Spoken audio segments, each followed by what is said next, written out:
which of us are better than the rest kill or be killed? And why feel guilty?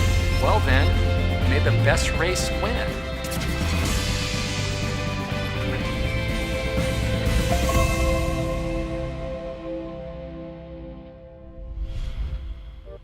I hope you're not offended by this story, but I want to tell you an experience that I had when I was in junior high school. One day in our art class, a group of white kids painted a black kid white.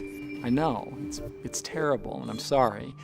Our teacher went ballistic, of course, screaming about how demeaning it was. But it was interesting because the black kid, who was kind of the class clown, had encouraged the prank.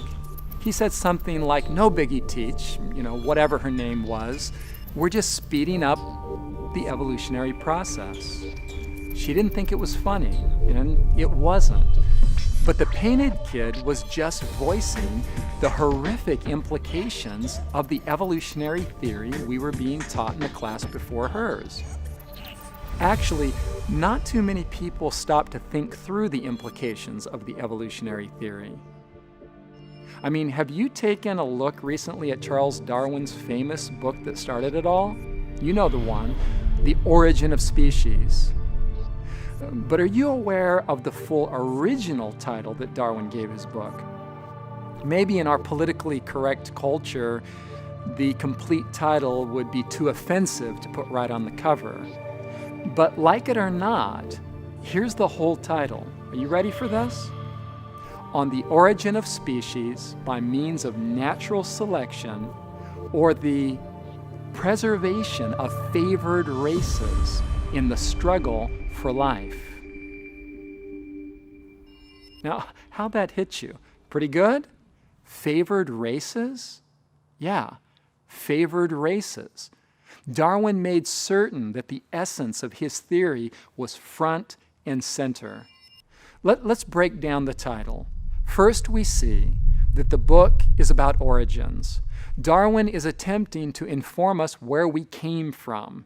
And according to him, our existence is a purely accidental, naturalistic phenomenon. Then Darwin moves on to define the process by which he believed we came into existence. Did you catch it?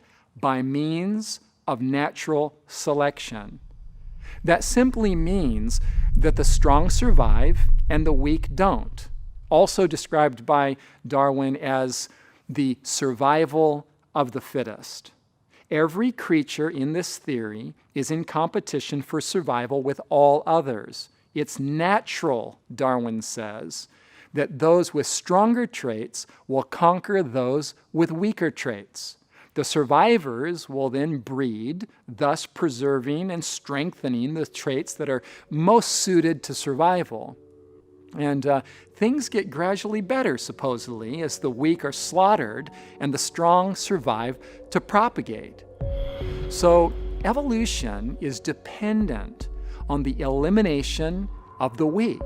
In fact, if you think about it, to the degree that any of the weak survive, the evolutionary process will be hindered. And in this sense, competition and conquest are good for the advancement of life.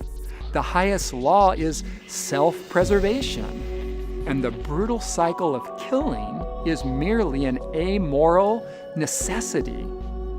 Which brings us back to my art class and the final part of Darwin's title. It's a mouthful for a book title, but get these words, don't miss it. The preservation of favored races in the struggle for life. The idea is so heavy that even those who believe the theory see the racist implications. And yet, no explanation can alter what Darwin means when he speaks of favored races. The theory of evolution unavoidably teaches that some races are favored above others.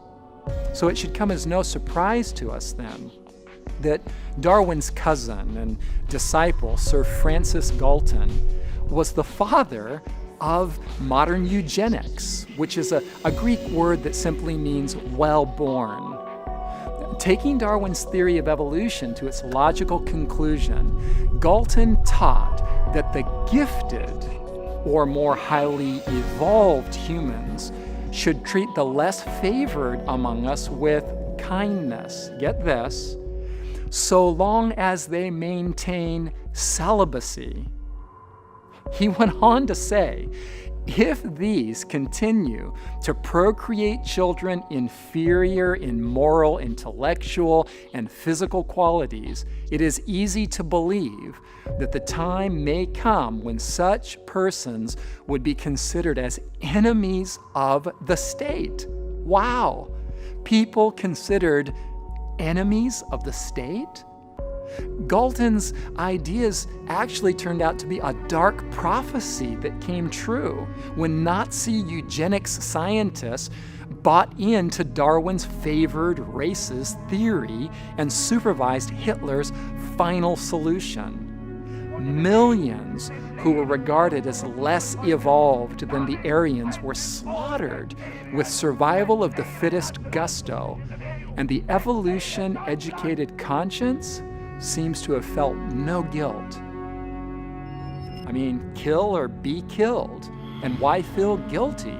Because after all, if self-preservation is the highest law, and if the triumph of the strong over the weak is simply necessary for the advancement of mankind, well then, may the best race win. Which no doubt begs the chilling question, if Darwin was right, then which ones are the favored races? Which of us are more highly evolved? I mean, which of us are better than the rest of us? The Nazis thought they were answering the question with their Aryan supremacy ideology in their gas chambers. The preservation of favored races. Can you see it on the Barnes & Noble bestseller shelf? Those words are there, after all, in the original title. Like it or not, that is the point of Darwin's theory in all its glory. But somehow, I don't think the favored races title would sell the book. The kids in my 7th grade art class, they understood the implications of Darwin's theory. The question is, do we?